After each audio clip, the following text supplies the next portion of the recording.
ओम शांति, सुप्रभात, अभिवादन, नमस्कार। आओ आज हम आध्यात्मिक जीवन के ऐसे रहस्यों को जानें जिनको जानने के बाद हमें किसी भी प्रकार के शास्त्रों और धर्म ग्रंथों या गुरुओं के किसी भी उलझन से हमें निकलने का एक रास्ता मिल सकता है बड़ा आराम से।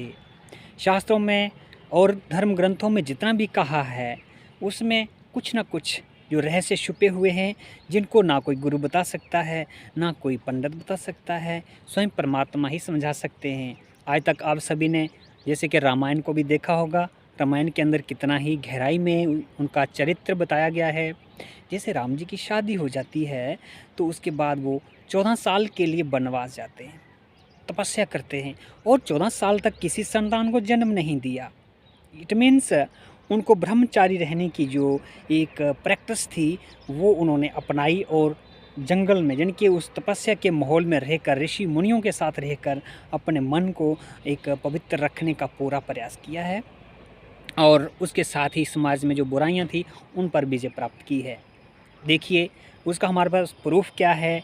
वो प्रूफ यही है कि जब भी दिखाते हैं कि जब भी जंगल में चल रहे हैं, कभी उनको पेड़ के नीचे भी सोना पड़ रहा है, कभी झोंपड़ी में भी, और सोते समय बीच में राम जी और सीता जी दोनों आपस के बीच में धनुष और तीर को रख लेते हैं और लक्ष्मण जी हैं वो पैरे के लिए साक्षी रखे हुए हैं, तीसरी आत्मा जो है।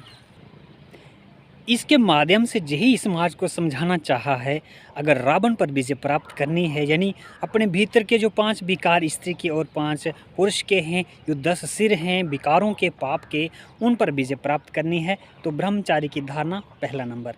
इसीलिए राम जी और सीता का जो चरित्र है वो पावन बताया गया है। उस चरित्र पावन पवित्र उनके जीवन को लेकर जब इंसान आगे चलता है उसको परमात्मा की अनुभूतियाँ होती हैं। इसलिए तो बताया कि रावण पर विजय पाने के लिए राम जी ने परमात्मा की उपासना की और इतने बड़े लंबे सागर पर सेतु बांध दिया और रावण को हरा दिया। कहने का मतलब यही है कि जब व्यक्ति ब्रह्मचारी की धारणा कर सकता है, स्त्री पुरुष साथ में रहकर ब्रह्मचारी रहने की वो प्रतिज्ञा है, वो ताकत है अपने अंदर, उसको शक्ति को, आत्म शक्ति को जगा सकते हैं, तो उसके बाद वो संसार की हर बुराई के ऊपर विजय प्राप्त कर सकते हैं। और परमात्मा का उद्देश्य यही होता है कि जब संसार के अंदर इतनी बुराइयां, पाप, अत्याचार बढ़ जाते हैं, धरती पर इंसान का, सच्चे का और इंसाफ का जीना मुश्किल हो जाता है, तो तब परमात्मा किसी न किसी अपने मैसेंजर को भेजकर इस धरती से पाप को मिटाते हैं। पर उसको, उस मैसेंजर को, उस समाज सुधारक को, उस आध्यात्मिक क्रांति लाने वाले को खुद पवित्र रहना होता है। और वो कोई एकांत में, अकेले में रह के, गुफाओं में रहकर पवित्र रहने की बात नहीं है। सबके बीच में रहते हुए, घूमते फिरते, सेवाएं करते हुए, हंसते गाते, सब चलते फिरते उसको परमात्मा का ही ध्यान रहे, क्योंकि मन में कोई भी विकार ना आए। इसकी प्रैक्टिस है जिसको हमें मंदिर में देखने को आता है। जब हम शिव जी के मंदिर में जाते हैं तो एक ऊपर से घड़े से पानी टपक रहा है और धागे से बूंद बूंद बूंद पिंडी के ऊपर पड़ता रहता है। इसका अर्थ यही है कि यहाँ पे ऊपर से यानी कि ज्ञान की ये बूंदें गिरनी चाहिए, पड़नी चाहिए कि ज्ञान आ रहा है, चल रहा है।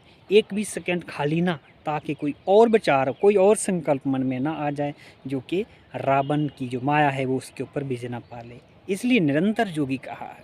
पर इसका यह मतलब नहीं है कि एक जगह ही बैठे रहें और कुछ भी ना करें। समाज को वो चीज़ें पहुंचानी है तो उसके लिए राजयोग का अभ्यास जो है वो हमें निरंतर योगी रखता है। इसी का ये प्रतीक है कि आज भी इस धरती पर कितने ही बाल ब्रह्मचारी तपस्या, त्याग से इस समाज का उद्धार कर रहे हैं, पर वो उनके खुद के करने से नहीं है, वो परमात्मा करवाता है। इसी का प्रतीक है कि जब परमात्मा खुद आते हैं तब ये इस सृष्टि का उद्धार करते हैं। धन्यवाद।